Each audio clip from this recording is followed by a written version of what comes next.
Hello mga karelasyon, ladies and gentlemen. Pag-uusapan natin ngayon ang mga malalakas na senyales na ang partner mo ay meron ng reserba, meron ng iba. So kung meron kayong duda sa partner nyo, mahalagang panoorin nyo ito. Whoops, disclaimer tayo, hindi ko nilalahat, okay? So, diretso na tayo. Number one, ito yung galit sa'yo palagi. Okay?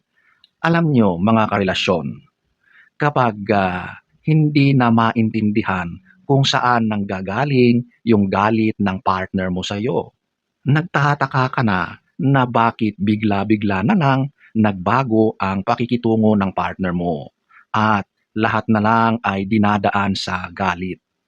Alam nyo, sa relasyon, normal yung galit kasi wala namang perfect na partner. So yung mga away, tampuhan, hindi pagkakaintindihan, kasama yan sa isang normal na relasyon.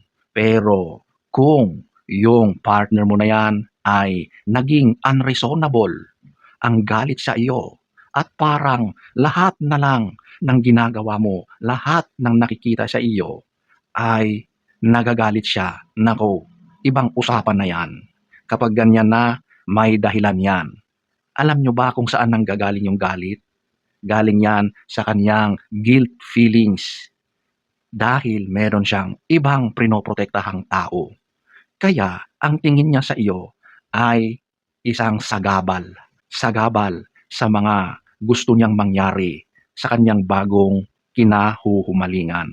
Okay? Kaya kapag yung partner nyo ay laging galit na galit, maliliit na bagay, nagiging source ng matinding away, yung galit niya ay hindi humuhupa, pagkagising sa umaga, galit agad ang sinasalubong sa iyo, yan na ang dahilan. Number two, ito yung galit na may kasamang pananakit. Pananakit sa pananalita at pananakit sa pisikal. Okay? Alam nyo, ang away, ang galit, tulad ng sinabi ko, normal yan. Minsan, humahantong pa sa masasakit na salita. At nangyayari yan dahil sa sobrang bugso ng emotions. Pero kapag yung galit, tulad na sinabi ko, na hindi na matapos-tapos, at yan pa ay sinasabayan ng mga masasakit na salita, below the belt ng mga akusasyon, at humahantong pa sa pananakit sa pisikal, nako, ibang usapan na yan, okay? Kung nararanasan mo yan, at alam mo naman sa sarili mo na walang matinding dahilan para mangyari ang mga yan, ang dahilan yan is dahil meron talagang pinoprotektahang ibang tao yan. Ginagawa niyang dahilan para mas mapadali yung pagsira ng relasyon nyo. It is either ikaw ang susuko at aalis or siya ang lalayas dahil sa mga ganyang nangyayari sa relasyon nyo.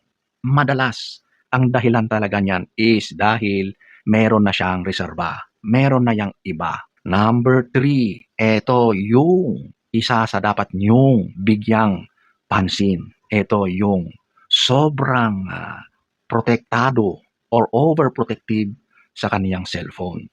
Alam niyo, ang cellphone, normal na yan ay pinag-iingatan natin kasi kasama na yan sa buhay natin ngayon. Okay? Nandyan na lahat ng mga deals mo kung ikaw ay negosyante, nandyan na lahat ng information, nandiyan yung bangko mo, nandiyan yung wallet mo. Kaya napakahalaga ang cellphone sa atin. Pero ibang usapan na kapag wala ka nang ginawa maghapon, kundi laging nakaharap sa cellphone mo. Bantay sarado ang cellphone mo. Ni hindi man lang mahawakan ng partner mo ang cellphone mo. Kasi ang taong obsessed sa pagprotekta sa kanyang cellphone is merong kakaibang dahilan. May something doon sa cellphone na sobrang prinoprotektahan yan. At yan madalas ay ibang tao. Okay? Kaya kung yung partner mo ay hindi mo makita ang laman ng cellphone, hindi mo mahawakan, kapag sinubukan mong tignan, nako, alam mo ba, yung parang kakainin ka ng buhay dahil lang sa paghawak mo sa kanyang cellphone, ang dahilan niyan is meron siyang lalaki or meron siyang babae. May reserba, may iba. Kung privacy ang dahilan niya, huwag kang maniwala dyan. Ang privacy na yan ang pinaka-classic na excuse, na alibay para protektahan ang kanyang kalokohan, okay? Kaya kung yung karelasyon mo ay sinasabihan ka na privacy, private, huwag kang maniwala diyan, okay? Hindi yan totoo. Ang totoo diyan is dahil loko-loko siya. Siya ay isang taksil sa relasyon. Number 4, eto yung kapag meron kayong away o pagtatalo, napakabilis siyang magsabi na hiwalay na tayo. O kaya sasabihin sa'yo, lumayas ka or lalayas ako, di ba? Huwag kang bumalik, ayaw ko nang bumalik. Yung mga ganyang mga sinasabi, statement, bugso ng damdamin, nangyayari yan dahil yun talaga ang gusto niyang mangyari. Okay? Kaya ginagawa niyang dahilan yung mga away niyo para mas gatungan pa yun. At ginagawa niya yan bilang isang scapegoat. Kaya ladies and gentlemen, kapag tuwing nag-aaway kayo tapos hiwalayan agad ang sinasabi, nako, huwag ka nang magdalawang isip, okay? Tuluyan mo nang makipagkalas diyan. Kasi hindi mo na yan mapigilan. Palayain mo na siya, okay? Ikaw, at the end of the day, matutuwa ka, magpapasalamat ka, at yung taon na yon ay nawala sa iyo. Yun ay isang malas sa buhay mo. Yun ay isang pabigat lang sa buhay mo. Okay? Kaya kung dumarating yung mga ganyan sa buhay mo, hinahamon ka ng hiwalayan, so be it, go on. Huwag kang manghinayang. Number 5, ito yung wala ng intimacy. Okay? Yan talaga ang nangyayari kapag ang isa sa inyo ay meron ng nangyayari outside ng relasyon. Kapag meron ng nagbibigay sa kanya ng bagay na yon, automatic na talaga yan eh. Pagdating sa iyo, wala na.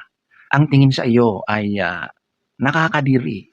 So talagang hindi na talaga mangyayari yung intimate moments na yan. Kaya kung hindi na kayo umaabot sa ganitong mga pangyayari sa relasyon nyo, ipinaparamdam sa iyo na ayaw niya talagang tumabi, ipinagkakait niya sa iyo, wala nang nangyayari sa inyo, matagal na panahon, dahil meron na yang iba. Meron nang nagbibigay sa kanya sa bagay na yan. Kung ang mga yan ay nararanasan mo at hindi lang isang beses, kundi constant, lagi-lagi, sana makita mo ang tunay na larawan bago mahuli ang lahat, okay? It is better to let go ang taong wala namang ibinibigay sa iyo kundi sakit lang sa ulo, sakit sa damdamin. Hayaan mo na. Umalis ka na diyan.